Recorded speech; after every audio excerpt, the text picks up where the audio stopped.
And, you know, it's a pretty decent matchup for Gragas as well, so I think the Lee Sin versus Gragas is just about locked in at this stage. Skarner being hovered right now. My boys, they're going to lock in the pocket pick Skarner. I really don't think that's going to come through. Nah, I totally think it's coming through. Although, what I will say is, you know, these guys, they might actually have some off-the-wall picks, like you mentioned before. I'm curious to see what Nyx plays, because, you know, when I think of Nyx...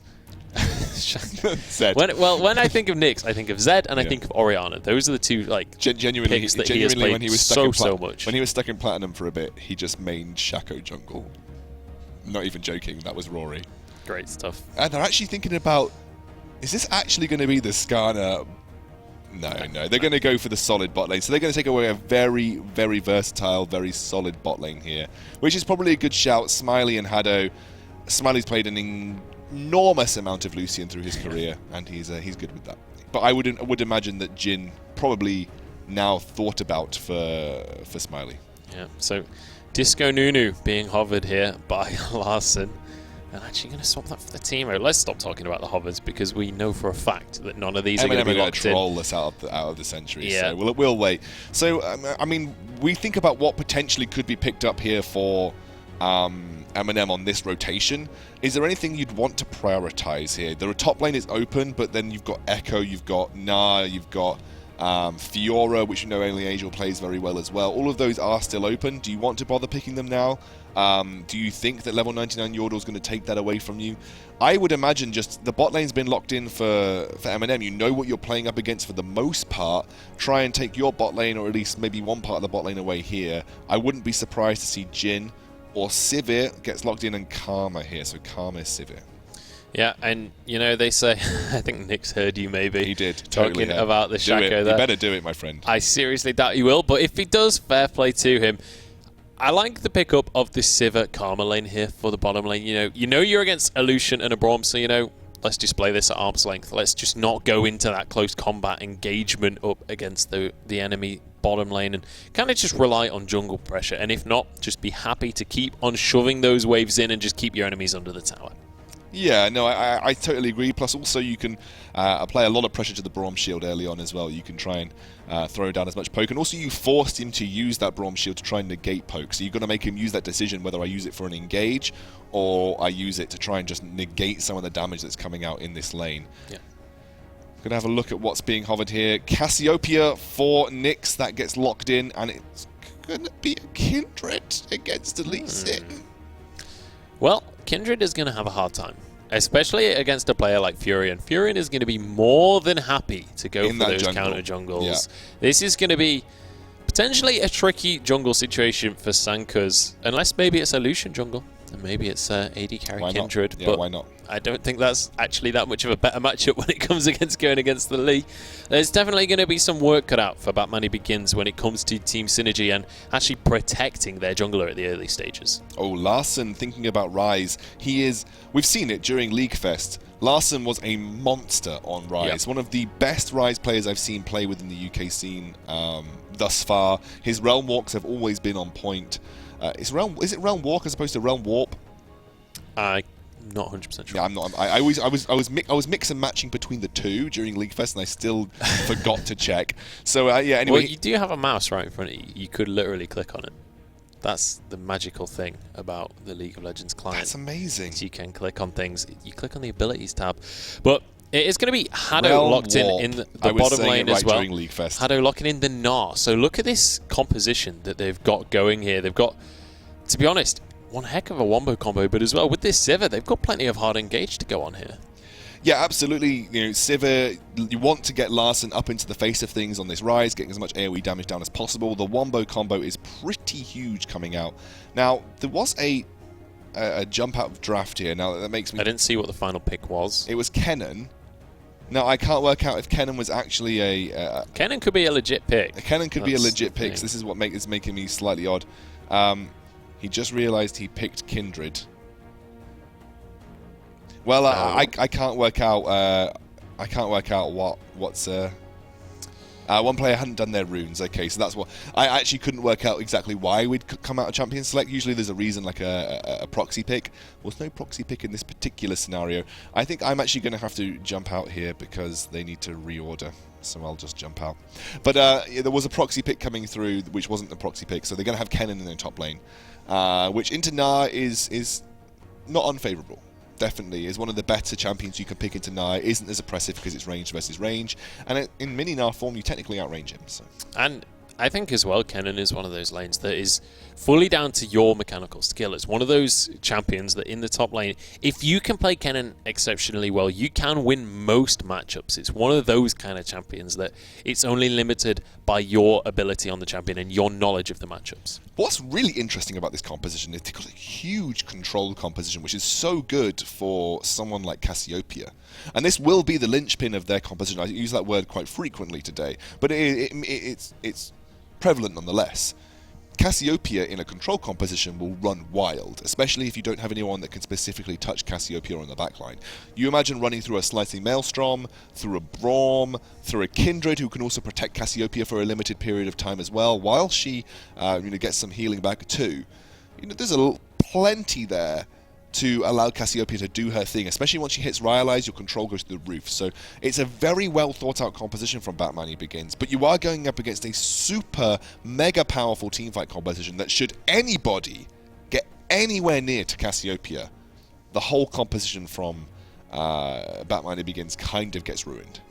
Yeah, well, we'll see if that is going to be something that comes across, but I have to favour MNM's composition right here. Just the sheer synergy that they have going. And as well, I can't wait to see Larssen on this Rise. Obviously, so far in the Premiership, we've seen a lot of Rise Ultimates. We've not seen that many successful Rise Ultimates. So I want to see Larssen come at this. Like, we saw last season that this squad, it has some serious power behind them. When they're on top of their game, they are absolutely on top of everything. And, coming into this season, before Last Remedy had formed as a squad, everyone was kind of just saying that this is going to be the first seed. This is going to be the team that walks away with the whole tournament. Obviously, Last Remedy came into existence and things like that, and some of the results coming out from MNM more recently than last season weren't as convincing. So there has been questions raised, and this is their opportunity now. They're finally on stream again. This is their opportunity to really say, look, we haven't gone anywhere. We're still in to win this. And apparently,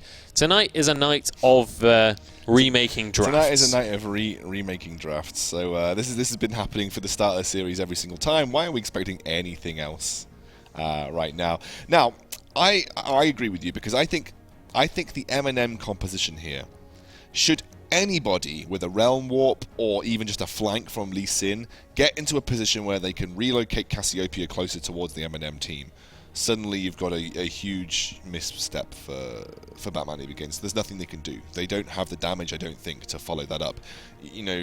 Kindred maybe, but she's going to rely on getting huge early stacks and then trying to snowball the game out of control. And there isn't really a frontliner. No one is a frontline here for, apart from Braum, but he's a support, right? He's not going to be able to stack too many resistances. So there isn't really a frontline right now for Batmani Begins, and everything relies on Nyx in this backline on Cassiopeia being able to be untouched and be able to kite and be able to move forward after the teamfight control comes through. But with the mobility of Lee Sin, the ability to reposition, the mobility of Gnar, the speed boost from Karma, the speed boost from Sivir, I don't know many ways that Nyx is going to survive, even through the Kennen ultimate, even through the Kindred ultimate, even through the Braum ultimate. All of these control techniques, they can only do so much against such a relentless team coming out from MNM. Absolutely, and I think as well, we can analyze these compositions all we want, but I feel like, especially with the kind of champions we've got coming through in Lee Sin, in Gnar as well, and the Rise, once he's hit level 6, I don't think we're going to see too many just straight up 5v5 even team fights. I think it's going to be a matter of one team starting to build a snowball and then just going for this kind of tower trade strategy across the map, making sure to just be out-rotating the opponent. Sure, the siege from Batmani Begins is pretty good. You can zone very easily with both Kennen and Cassiopeia, and you have double AD carry in the form of Kindred and Lucian, and everybody is ranged apart from Braum. So 4 ranged champions plus Braum who can defend in a siege. It's a pretty good siege coming out. But then you get into a siege situation, you open yourself up for flank play coming out from Lee Sin and the Rise with the Realm Warp. It's such a weird pivotal situation where even though both teams want to 5v5, like you said, they may not actually end up going down the 5v5 route because both are scared of what I guess could happen if everything went right for the enemy team. So yeah, like you said, you could end up in this position where we end up just seeing them rotate out each other until they're forced to meet in some sort of clash. Or we just see smaller skirmishes. And if I'm completely honest, if Rise is involved, I really like the smaller skirmishes from MNM. But if Rise isn't involved, I think the skirmishing from Batmani Begins is just far superior. Especially when you've got things like Cassiopeia in the mix. The second you start to win that fight and you can be the ones chasing down, Cassiopeia comes into her own. Exactly. And is more than comfortable finishing off those targets. So I think a lot of it actually could come down to how the flanks come in from the top laners, because when you think of Gnar and Kennen, both of them are champions that love to go for those flanks and love to get those positions to start a team fight by kind of outmaneuvering your opponents. You know, Gnar ultimate as well as slicing Maelstrom, they're both massive abilities to lock up the enemy team if you can get into that position. So I think actually this is going to be a lot down to this top lane matchup and how well level 99 Yordle can hold his own against Only Angel, because Only Angel, for you guys that missed last season, let's just give you a bit of clarity, because Only Angel was on TCA, I believe, at the time, and he was terrifying, to be honest. He was one of the only top laners in the Premiership that was actually able to take out Alphari. And, like, obviously we kind of memed almost about the fact that he solo killed Alphari, but just he was consistently doing well against Alphari. That's the key thing. He was able to go toe-to-toe with that guy, and like, not to go on it too hard, but I mean, Alphari was dominant. He basically never lost lane except to Only Angel. If I'm completely honest, we meme about it a lot, right? But honestly, if you could beat Alphari, that was kind of the mark of you're a decent UK top laner. You could go toe-to-toe. And Alphari, like you said, almost in some respects single-handedly carried Renegades at some points. I know the bot lane did a lot of work too, but Alphari in the top lane just dominated everybody apart from Only Angel. Yeah, and infused the season before as well. Yes, absolutely. And Rifty and Only Angel were the only two that held themselves up to Alphari, and that's a big statement to make, if I'm completely honest, because look at him now. Alphari's, well, in the LCS.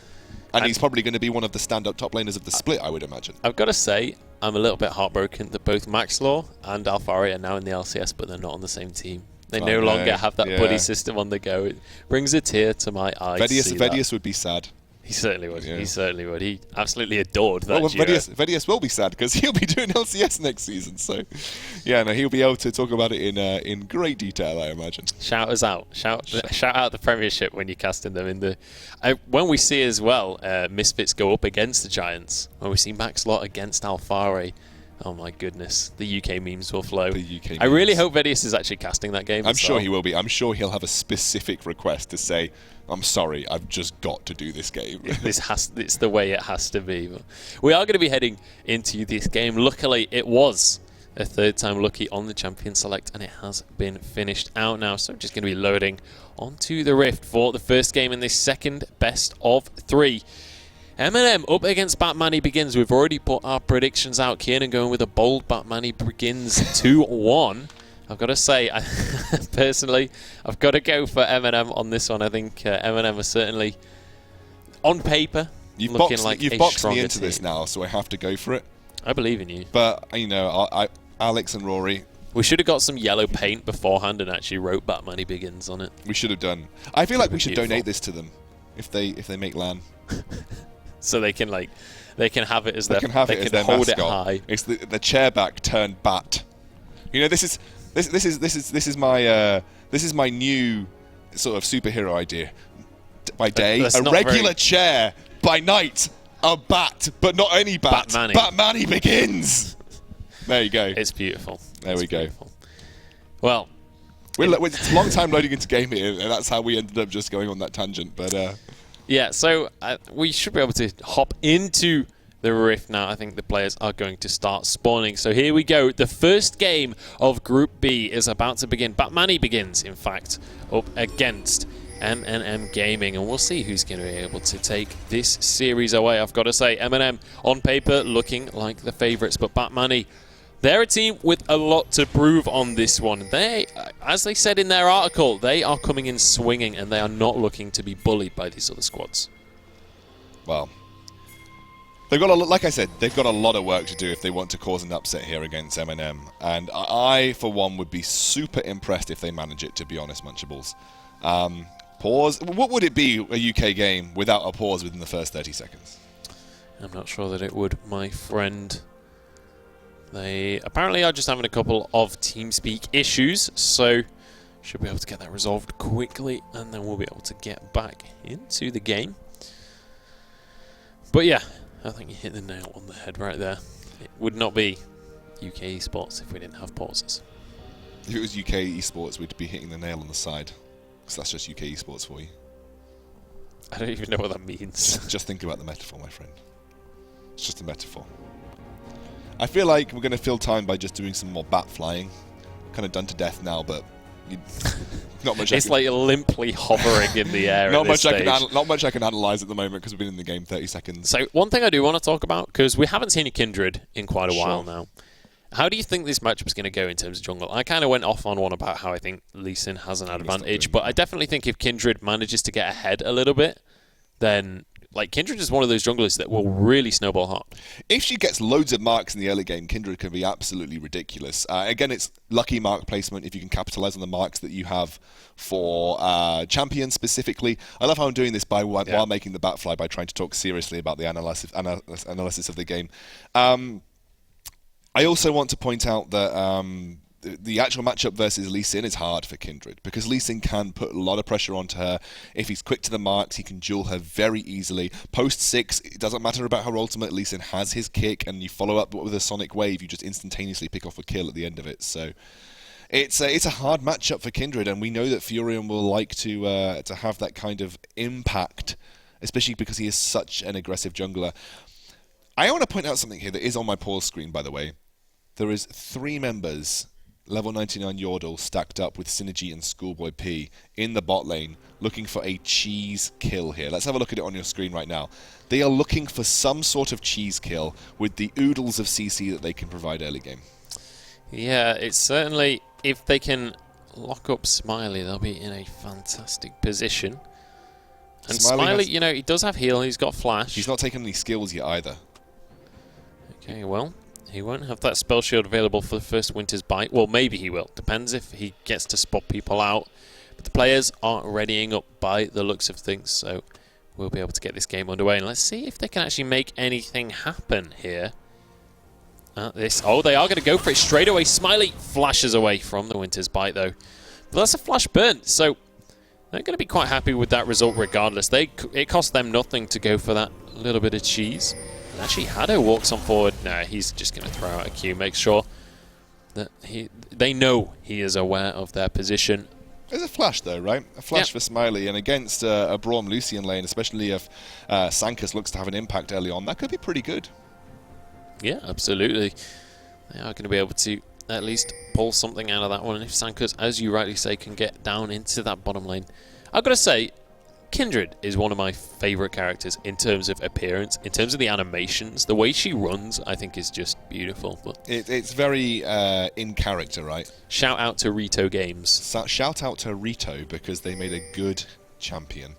But it's very quite a few good champions. Actually, it's very in character her run, right? It just feels like the what Lamb persona should be. Speaking of, actually, Ivan, have you seen his animations? I love him. He is so good. I think and the Candy King Ivan that was on the Italian League of Legends page looks so amazing. Cannot wait to try that hero out. He's already on PBE, but I don't have a PBE account. He looks super unique as well. But let's not talk about Ivan right now because he's not in this game. I'm so excited, though. I'm so excited too, my friend. I really want him to somehow be like Maokai's brother, even though he's definitely not. He totally is, dude. I guarantee you. We'll see. We'll have to wait and see. But already the push going down on the bottom lane. But take a look in the jungle. We have a 1v1. Sankus versus Furion as they are dueling away. And Sankus is not getting the best of this one. Furion doesn't manage to steal away the red buff, though. Just gets a boatload of damage down onto his opponent. Try to cheese with the level 2 invade there. Yeah. And Sankus does come out ahead with that red buff. Yeah, so managing to pull away from that one. And as well, Sankus gonna be favoured in this one as he gets an early mark onto this Rift Scuttler. So very, very pleasing for him to be able to get that early mark. That is going to be so crucial for him. The extra AD will stack up very fast if you can get those marks. Oh, that percentage damage is massive from the marks, and it's so lucky to have one as soon as you head into River Scuttler when you're there. Really good fortune here for Sankos. That's going to give him the boost that he needs.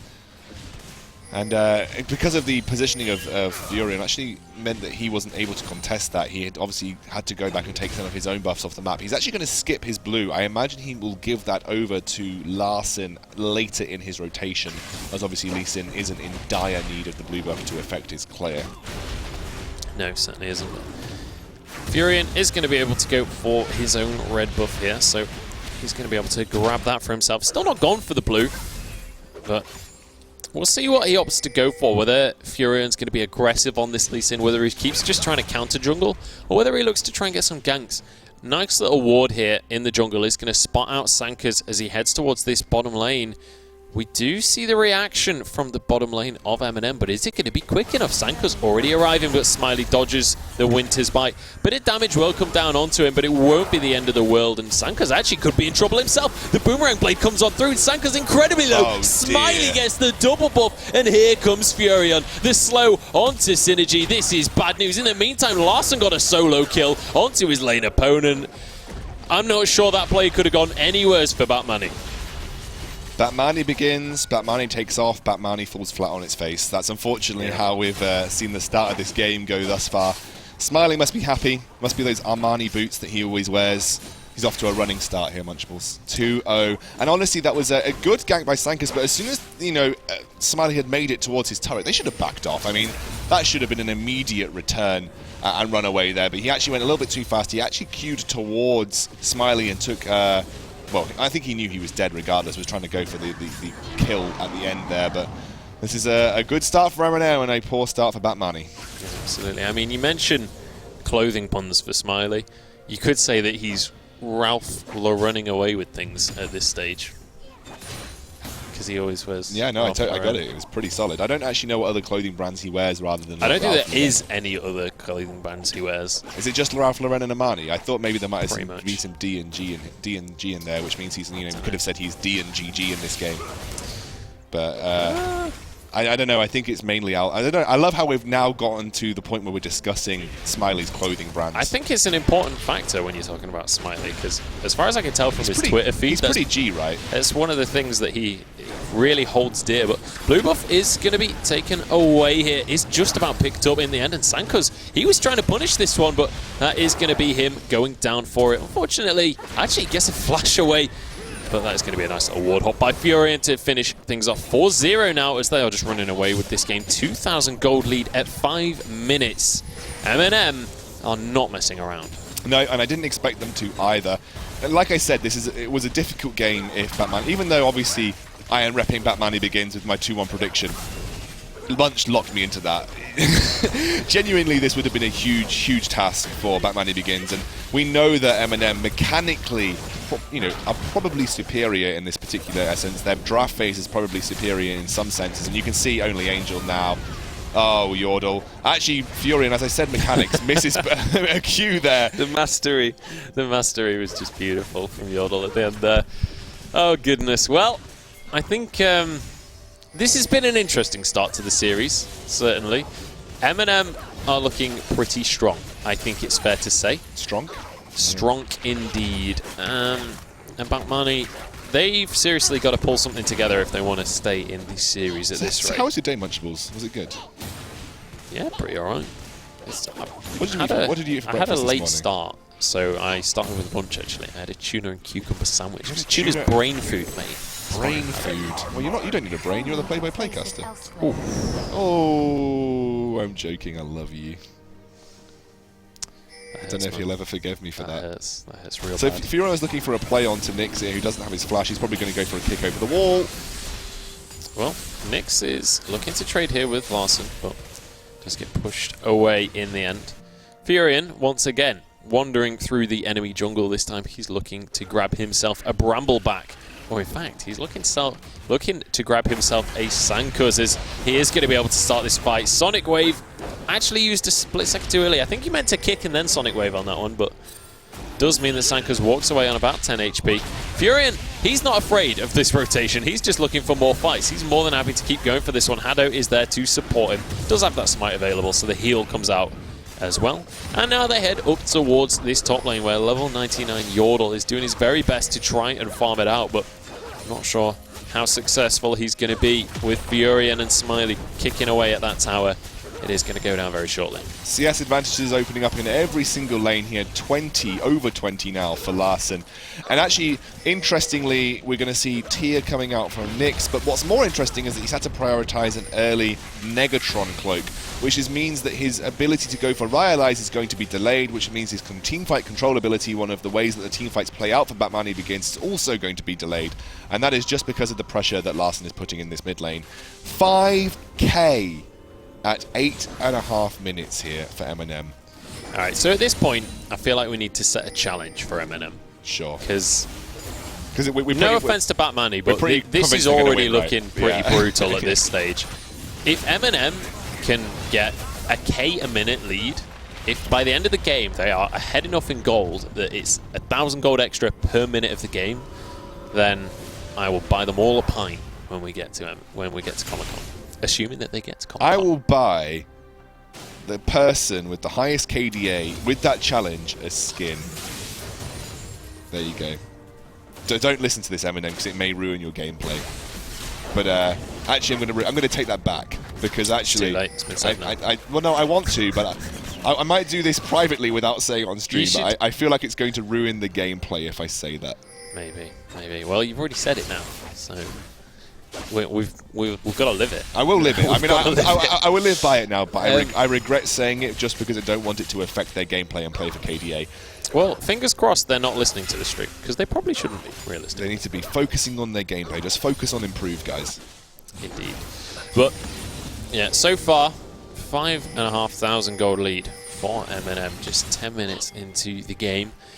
And they're not looking to slow down at this point. They've already grabbed all of the tier 1 towers, and now Furion looking to push forward and find more for himself. Synergy has spotted him out. Will hit him with a Winter's Bite, but Furion's going deep for this one. Gets the red buff bleed, but a little bit overkill coming out from Furion. Will get punished for that. Nearly finished off Synergy, but didn't quite have the damage. I feel like you're starting to see the openings of overconfident players. Larssen, not overconfident there, knows his limitations and picks up the kills, but Furion definitely on the element of potentially being overconfident in that particular situation. I think knows his lack of limitations is a better way of saying it when it comes to Larssen on this rise. Just takes out that enemy in a couple of seconds flat, and that just opens up this top lane tower to so much pressure. Other players have to now rotate up. Sankus looking for a 1v1 with Smiley. He's going to have to use that Lamb's Respite. Maybe Sankus can win this one, and actually the heal comes out from Schoolboy P as well. Hado in trouble now as Sankus continuing to chase this one. Will be able to get the kill onto Hado. Smiley escapes with his life. Now Larssen is caught out.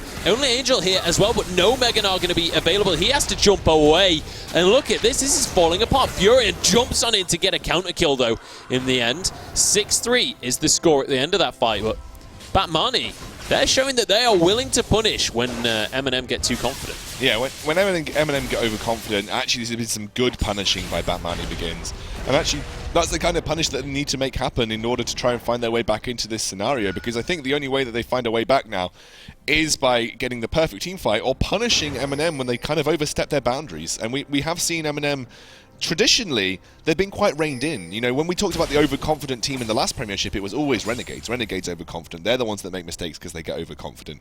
MNM are kind of teetering on that in this particular scenario. And they need to make sure they rein themselves in because they are not untouchable. They are not, you know, invincible in this particular scenario. They need to make sure that they're incredibly clued in into what can happen with this composition that they're going up against. You give them enough space to breathe and they will constrict the life out of you. Certainly will. Well, we'll have to wait and see if Batmani can keep up that little streak that they had going for themselves where they managed to grab some kills and see if they can keep themselves in this match. Cloud Drake is going to be started off here by Hado and Furion. And they should be able to grab this dragon for themselves basically for free. And I wouldn't be too surprised at this stage to see MNM go for this 1-3-1. 3 players toward the mid lane, Gnar down towards that bottom lane. And then you've got Larssen up in the top lane as well. On that rise, he can teleport to any kind of fight that's necessary. I've been very impressed with both the vision control from MNM, but also the fact that the amount of pink wards that are being invested in by Batmani begins. They're really trying to retain control of their jungle. MNM are just doing a good job of clearing them out and applying their own pressure to the red and blue side jungle in terms of vision. You can see they've lit up basically every element of Batmani Begins jungle here. But Batmani Begins are consistently applying pressure with their own pink wards, trying to reclaim some vision of their jungle back, which is actually pretty good for them. It means they can safely stray and try and pick up jungle camps when possible. And interestingly, actually just going for a 1-4 here as well, deciding they don't need to go for a 1-3-1 right now. They're happy to go a little bit more ham for it. Larssen trying to bait Nyx into walking into him there, but it's not actually going to work out in the end. Nyx is going to live to fight another day. Nyx tried to throw down his ultimate to try and catch Larssen under turret, but just wasn't able to do so. It's this 1-4-1 actually that I think suits MNM. They don't want to wave clear, or they don't want to siege in the mid lane versus Cassiopeia as a 3, because they just probably won't have the pressure at this point in time. Larssen can 1v1 anybody on the side of MNM, and specifically he's very, very good against, specifically he's very good against level 99 Yorda, who with the teleport would traditionally be the split pusher. So putting Ryze there gives a good matchup in a split push scenario versus the Kennen, and also means he can pretty much match up against anybody regardless. He doesn't need to join the team because they can just run away with the Karma ultimate. So you can kind of see the theory behind what MNM are doing here. Yeah, he certainly can, but it's not really about the theory at this stage. It's about the fact that they're 9,000 gold ahead of their opponents, just 40 minutes into the game, and it doesn't look like they have any intention of stopping the snowball at this rate. Blue buff going to be picked up by Smiley, so he's going to be able to just spam out those boomerang blades as much as he wants. And look at the flash out of Only Angel. Whoa. Suddenly a 3-man stun. Suddenly everybody's wiped out of the map for the side of Batmani. And well, that's how you make things happen. If you're getting a little bit bored in a game, if you're starting to fall asleep, just go for it. Flash over the wall, go underneath the tower and make things happen.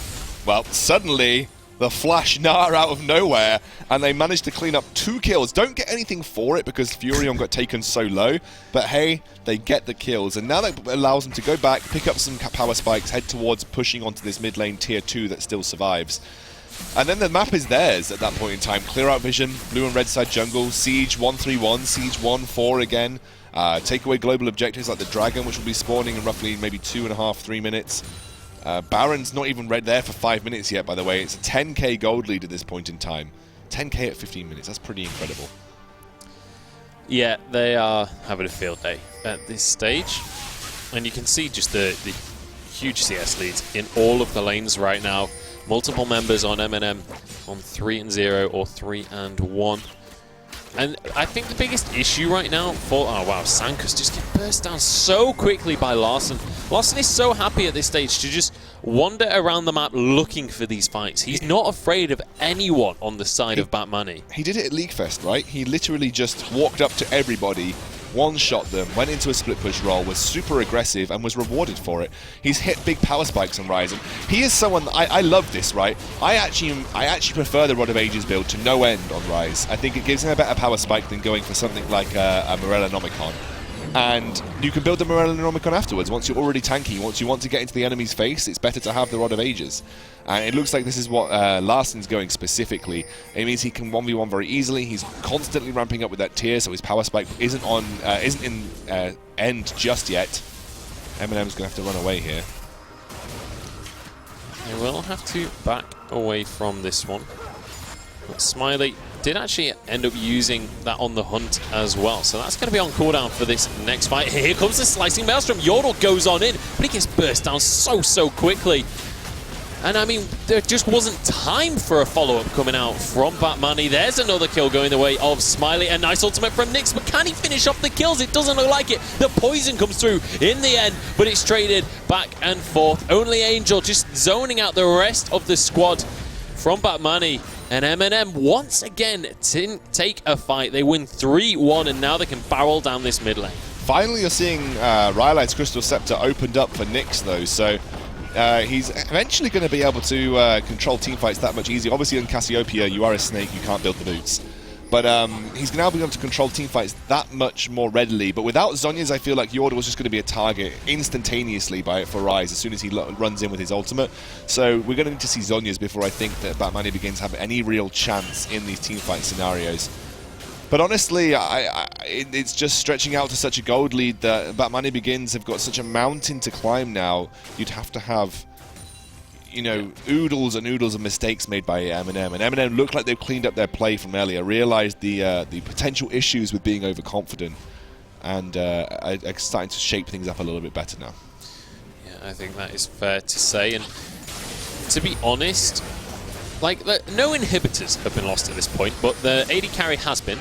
As Larssen suddenly appears from the brush. Surprise Larssen comes on out. And that is going to be the end of Chris Schoolboy P. You need whichever account he's on that day. You need to split push versus Cassiopeia, by the way. Because I just don't think the Siege is going to be able to break through the wave clear that Cassiopeia provides. So you need to have this Larssen in the side lane, or 1-3-1 or 1-4 or whatever you want to call it, to basically force Cassiopeia to choose. Because Larssen will be able to 1v1 anybody in the game.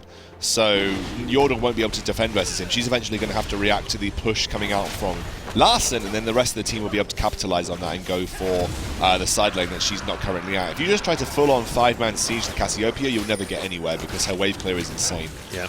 And, well, you mentioned Siege. A Mountain Drake has now been picked up by MNM, so that's certainly going to help them to take down these towers. I like this positioning, but they have been spotted out by a ward there. And another solo kill goes the way of Larssen. He's going to be more than happy to just continue to pick those up. Only Angel pushing in this bottom lane. Larssen pushing in the top lane. The 1-3-1 comes into its own right now as Only Angel in that Mega Gnar form. He's more than happy to just layer on the pressure. Sankas is looking to fight him, but just gets walloped to the face.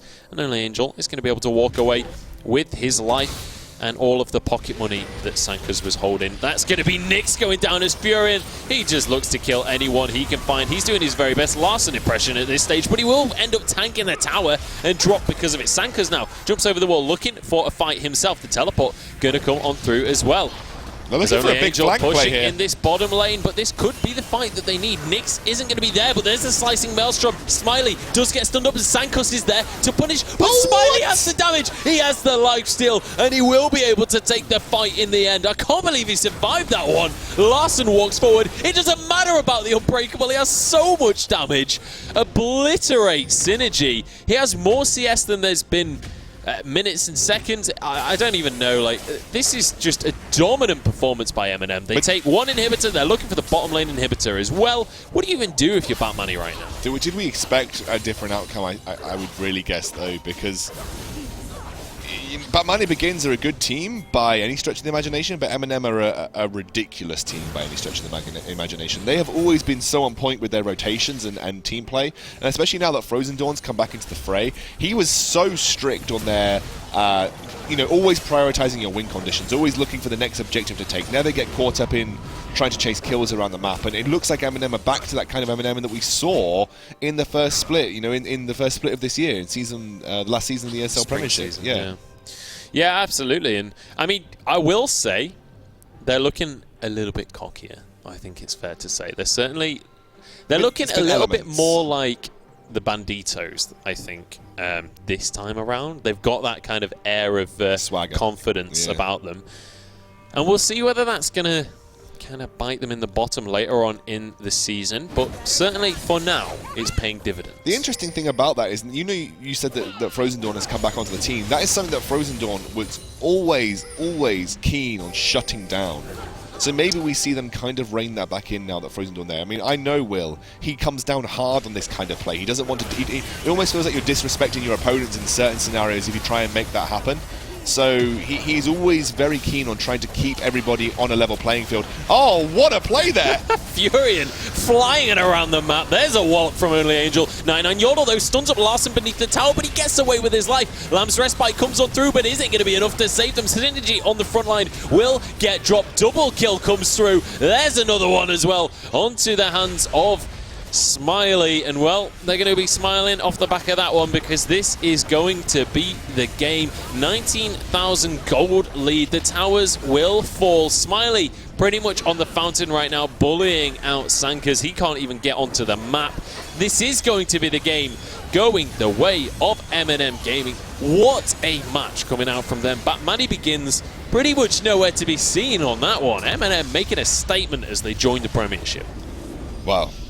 I really did not expect such a dominant performance. Especially you probably want to be a bit tentative in your first game of the season. You want to make sure you're just setting up the feelers a little bit, just trying to find out what your scope of competition is. But nope, MNM straight into 5th gear, straight up to top speeds, just flattening Batmani begins. And my poor Bat, well, it's ran out of wings. I think it has to be that way around now at this stage. Yeah, I mean, it's kind of flying like this. It's like, help me. Well, I mean, they're not out just yet. They have another game to redeem themselves. They do.